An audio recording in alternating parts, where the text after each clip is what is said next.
Continuamos en el capítulo 41 del ingenioso hidalgo Don Quijote de la Mancha.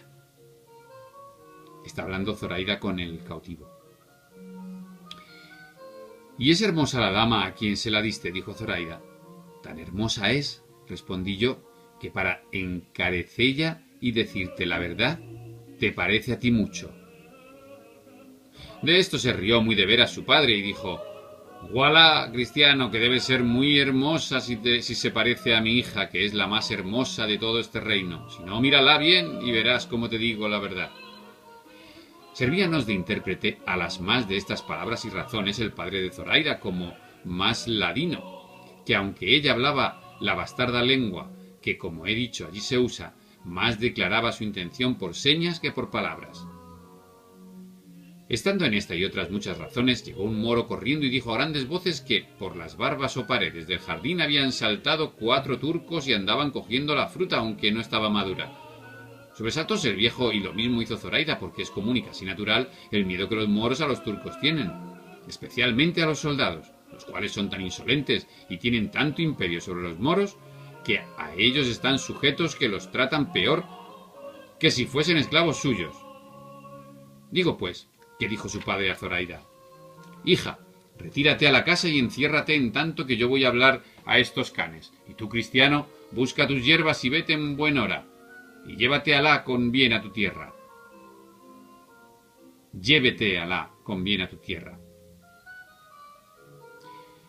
Yo me incliné y él se fue a buscar los turcos, dejándome solo con Zoraida, que comenzó a dar muestras de irse donde su padre la había mandado, pero apenas él se encubrió con los árboles del jardín, cuando ella, volviéndose a mí, llenos los ojos de lágrimas, me dijo: «Amexi, cristiano, amexi», que quiere decir «baste, cristiano, baste».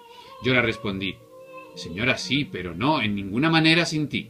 El primero Jumá me aguarda, y no te sobresaltes cuando nos veas, que sin duda alguna iremos a tierras de cristianos». Yo le dije esto de manera que ella me entendió muy bien a todas las razones que entrambos pasamos, y echándome un brazo al cuello con desmayados pasos comenzó a caminar hacia la casa. Y quiso la suerte que pudiera ser muy mala si el cielo no lo ordenara de otra manera, que yendo los dos de la manera y postura que os he contado, con un brazo al cuello, su padre, que ya volvía de hacer ir a los turcos, nos vio de la suerte y manera que íbamos, y nosotros vimos que él nos había visto. Pero Zoraida, advertida y discreta, no quiso quitar el brazo de mi cuello, antes se llegó más a mí, y puso su cabeza sobre mi pecho, doblando un poco las rodillas, dando claras señales y muestras que se desmayaba. Y yo asimismo di a entender que la sostenía contra mi voluntad. Su padre llegó corriendo a donde estábamos y viendo a su hija de aquella manera, le preguntó que qué tenía. Pero como ella no le respondiese, dijo su padre: «Sin duda alguna que con el sobresalto de la entrada de esos canes se ha desmayado». Y quitándola del mío, la arrimó a su pecho, y ella, dando un suspiro y aún no enjutos los ojos de lágrimas, volvió a decir: «Amexi, cristiano, amexi». «Vete, cristiano, vete». A lo que su padre respondió: «No importa, hija, que el cristiano se vaya, que ningún mal te ha hecho y los turcos ya son idos. No te sobresalte cosa alguna, pues ninguna hay que pueda darte pesadumbre, pues como ya te he dicho, los turcos, a mi ruego, se volvieron por donde entraron». «Ellos, señor, la sobresaltaron, como has dicho», dije yo a su padre. «Mas pues ella dice que yo me vaya, no la quiero dar pesadumbre.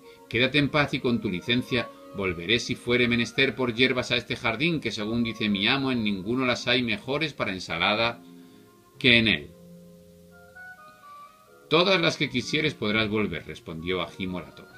«Que mi hija no dice esto porque tú ni ninguno de los cristianos la enojaban, sino que, por decir que los turcos se fuesen, dijo que tú te fueses, o porque ya era hora que buscases tus hierbas». Con esto me despedí al punto de entrambos, y ella, arrancándosele el alma al parecer, se fue con su padre, y yo, con achaque de buscar las hierbas, rodeé muy bien y a mi placer todo el jardín. Miré bien las entradas y salidas y la fortaleza de la casa y la comodidad que se podía ofrecer para facilitar todo nuestro negocio. Hecho esto, me vine y di cuenta de cuanto había pasado al renegado y a mis compañeros, y ya no veía la hora de verme gozar sin sobresalto del bien que en la hermosa y bella Zoraida la suerte me ofrecía. En fin, el tiempo se pasó y se llegó el día y plazo de nosotros tan deseado. Y siguiendo todos el orden y al parecer con que discreta consideración y largo discurso muchas veces habíamos dado, tuvimos el buen suceso que deseábamos, porque el viernes que se siguió al día que yo con Zoraida hablé en el jardín, nuestro renegado, al anochecer, dio fondo con la barca casi frontero de donde la hermosísima Zoraida estaba.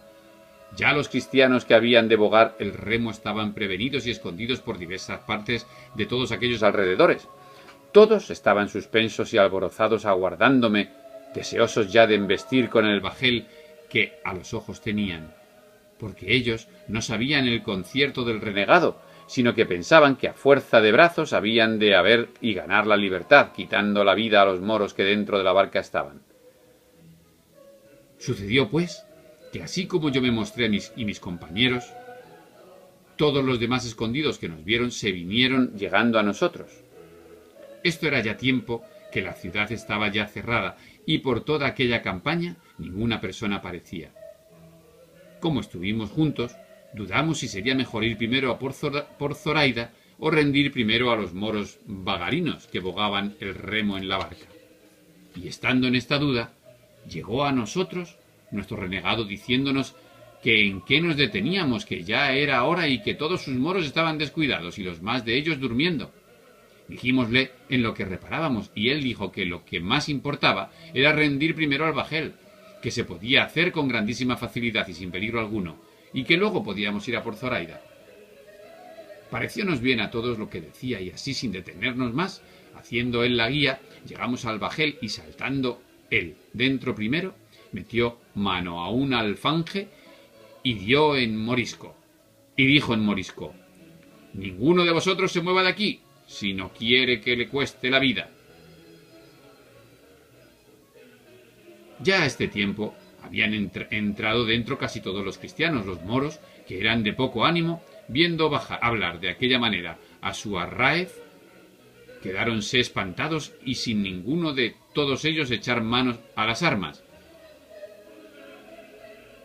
que pocas o casi ningunas tenían, y dejaron sin hablar alguna palabra maniatar, y se dejaron sin hablar alguna palabra maniatar de los cristianos, los cuales con mucha presteza lo hicieron, amenazando a los moros que si alzaban por alguna vía o manera la voz, que luego al punto los pasarían todos a cuchillo. Hecho ya esto, quedándose en guardia de ellos la mitad de los nuestros, los que quedábamos haciéndonos a sí mismo el renegado, la guía, fuimos al jardín de Agimorato y quiso la buena suerte que llegando a abrir la puerta se abrió con tanta facilidad como si cerrada no estuviera, y así, con gran quietud y silencio, llegamos a la casa sin ser sentidos de nadie. Estaba la bellísima Zoraida aguardándonos a una ventana y así como sintió gente, preguntó con voz baja si éramos nizaraní, como si dijera o preguntara si éramos cristianos. Yo le respondí que sí y que bajase. Cuando ella me conoció, no se detuvo un punto porque sin responderme palabra, bajó en un instante, abrió la puerta y mostróse a todos tan hermosa y ricamente vestida que no lo acierto a encarecer. Luego que yo la vi, le tomé una mano y la comencé a besar, y el renegado hizo lo mismo, y mis dos camaradas y los demás que el caso no sabían, hicieron lo que vieron que nosotros hacíamos, que no parecía, sino que le dábamos las gracias y la reconocíamos por señora de nuestra libertad. El renegado le dijo en lengua morisca si estaba su padre en el jardín. Ella respondió que sí y que dormía. «Pues será menester despertalle», replicó el renegado, «y llevárnosle con nosotros, y todo aquello que tiene de valor este hermoso jardín». «No», dijo ella, «a mi padre no se le ha de tocar en ningún modo, y en esta casa no hay otra cosa que lo que yo llevo, que es tanto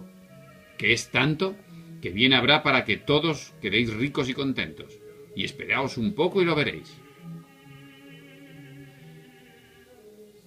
Y diciendo esto se volvió a entrar, diciendo que muy presto volvería, que nos tuviésemos quedos sin hacer ningún ruido. Preguntéle al renegado lo que con ella había pasado, el cual me lo contó, a quien yo dije que ninguna cosa se había de hacer más que lo que Zoraida quisiese, la cual, ya que volvía cargada con un cofrecillo lleno de escudos de oro, tantos que apenas lo podía sustentar, quiso la mala suerte que su padre despertase en el ínterin y sintiese el ruido que andaba en el jardín, y asomándose a la ventana, luego conoció que todos los que en él estaban eran cristianos, y dando muchas grandes y desaforadas voces, comenzó a decir en arábigo: «¡Cristianos, cristianos! ¡Ladrones, ladrones!».